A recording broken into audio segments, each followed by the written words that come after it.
Siyempre titikman na natin 'to. Ito yung kanilang authentic chicken biryani. Yan, tikman natin chicken nila. Solid. Sarap, medyo mangangangang siya. Tapos may lasa talaga ng lemon. Nandun yung aroma ng lemon. Tapos talaga yung mga spices. Yung mga spices ng mga K-Pips, lasang-lasa talaga. Nandun yung spicy flavor na medyo maalat-alat na tamang-tama yung timpla. Ito talaga yung mga nakakain ko na nagpupunta kami ng Bahrain. Ito yung mga yun, mga ano nila. Ang sarap. Mm.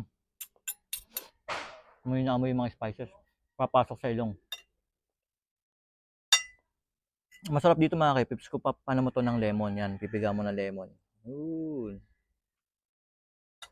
Tapos, tikman mo. Andun dun yung asim. Panalo.